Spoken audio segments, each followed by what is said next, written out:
반갑습니다, 여러분. 2학기가 시작되었습니다. 여러분, 여름방학은 잘 지내셨나요? 그동안에 여러분이 쌓아두었던 에너지를 가지고 2학기 때 힘차게 과학 공부를 해보도록 합시다. 오늘은 4단원 소화, 순환, 호흡, 배설인데요. 소화는 우리가 1학기 때 배웠죠? 순환부터 이렇게 진도를 나갈 건데, 순환에서 혈액을 가지고 우리가 공부를 해보도록 할 것입니다. 자, 2학기 강의, 첫 강의 스타트 해보겠습니다. 출발! 자, 학습 목표가 있어요. 첫 번째, 혈액의 성분과 기능을 설명할 수 있다인데요.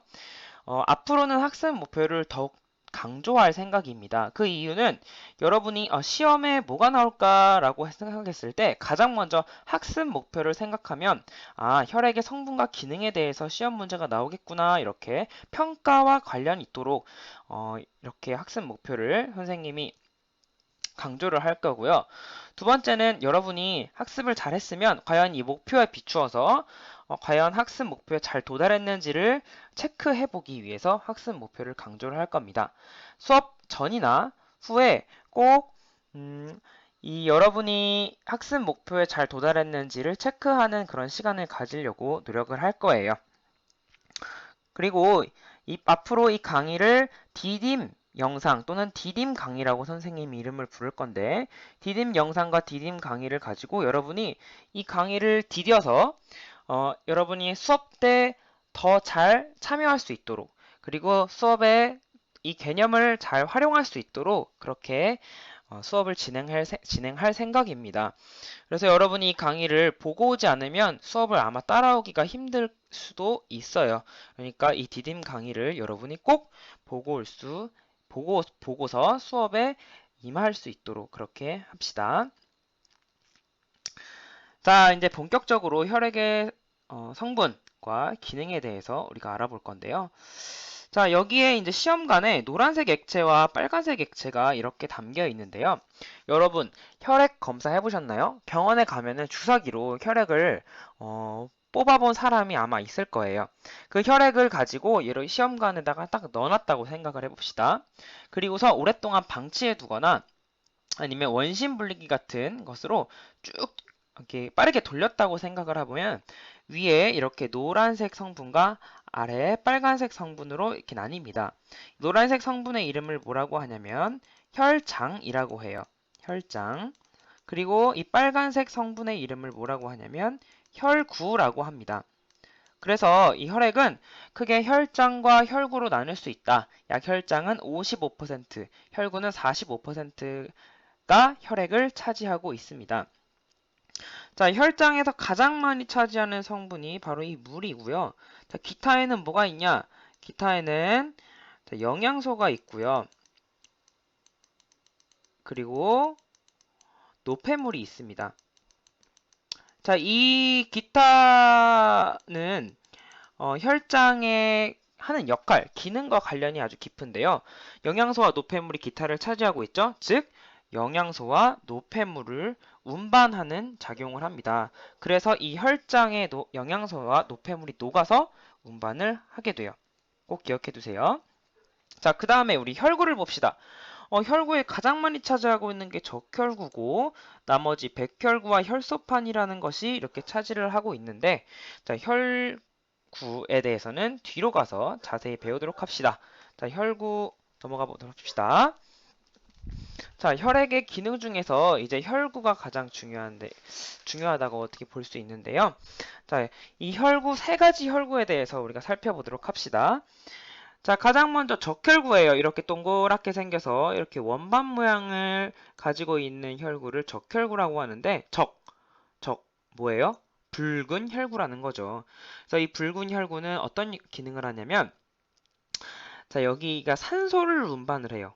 이 적혈구는 산소를 운반을 합니다. 어떻게 이 원반 모양의 적혈구가 산소를 운반할 수 있을까라고 생각을 하면 여기 안에는 헤모글로빈이라고 하는 색소가 있어요.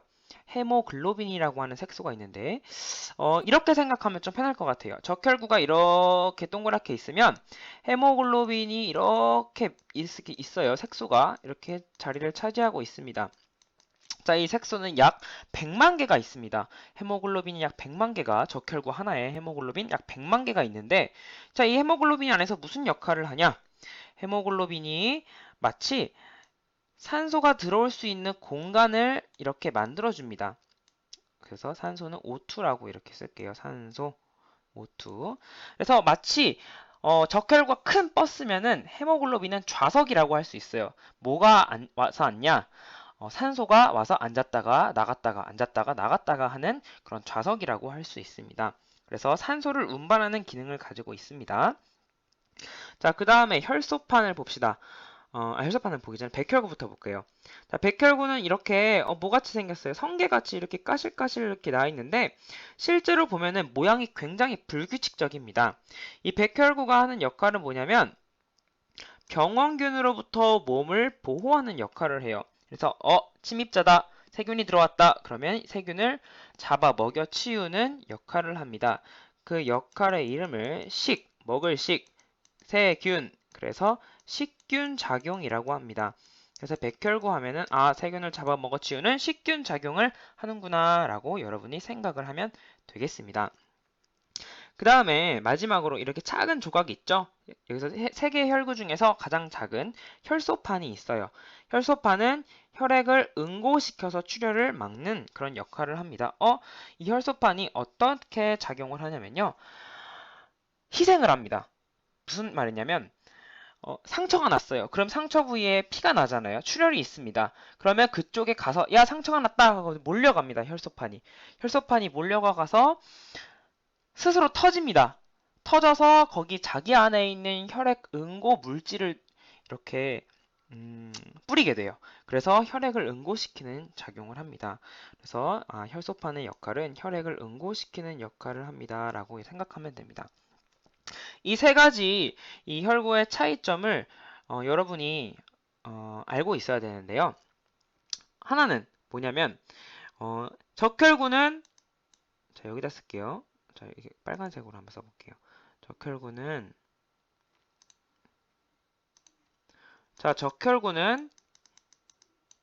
핵이 없습니다. 우리 세포에 핵이 있다고 했는데 적혈구는 핵이 없습니다. 백혈구는 핵이 있어요. 백혈구는 핵이 있고요. 혈소판도 세포 조각이에요. 그래서 혈소판은 핵이 없습니다. 그래서 핵이 있는 이 구조는 혈구는 백혈구밖에 없다라고 여러분이 생각을 하면 되겠습니다. 그래서 혈액의 기능을 여러분이 잘 정리해두면 되겠고요. 자, 오늘 우리가 이제 학습 내용이라고 혈구 관찰이라고 돼 있는 게 있는데 이거는 선생님이 실험 영상을 찍어가지고 이 내용 여러분이 이제 내용을 한번 확인해 보고요. 이 내용에 따라서 실험 영상을 선생님이 만들어서 여러분이 실험할 때 미리 영상을 보고 올 수 있도록 그렇게 하도록 하겠습니다. 자, 여기 잠깐 보고 넘어갈게요. 자, 우리가 적혈구 관찰이랑 그 다음에 백혈구 관찰을 할 건데 자, 여기서 중요한 거는 이제 적혈구는 그대로 관찰을 할 수가 있는데요. 백혈구는 어떤 실험 과정이 꼭 필요하냐면 김사액이라는 이제 염색약을 한 방울 떨어뜨려야 됩니다. 이 백혈구에 핵을 염색하기 위해서 이 김사액이라는 것을 떨어뜨린다는 것을 여러분이 기억하고 넘어가면 되겠습니다. 자, 그래서 우리 수업 시간에 뭐를 할 거냐? 혈구 관찰 실험을 할 거예요. 자, 여기에서 있는 혈구 관찰, 이 실험 과정을 따라서 혈구 관찰 실험을 할 거고, 그 다음에 혈구가 부족하면 어떻게 될까에 대해서 여러분이 글쓰기를 해볼 거예요. 그래서 적혈구랑 백혈구랑 혈소판이 이런 기능을 하는데, 혈구가 이제 부족할 경우에 뭐 적혈구가 부족할 경우, 백혈구가 부족할 경우, 혈소판이 부족할 경우 우리 생활에 어떻게 영향을 미칠까 여러분이 생각해서 글쓰기를 해볼 거니까 여러분이 한번 지금 생각해 보도록 합시다. 수업 시간에 여러분이 그것을 글로 적으면 되겠어요. 자, 그러면은 오늘 내용 여러분이 혈구의 종류와 구조, 그러니까 혈액의 구성과 그리고 기능에 대해서 우리가 배웠습니다. 여러분이 잘 수업 시간에 적용해 볼 수 있도록 합시다. 자, 그러면은 오늘 강의는 기림 강의 여기서 마치도록 하겠습니다. 수고했습니다.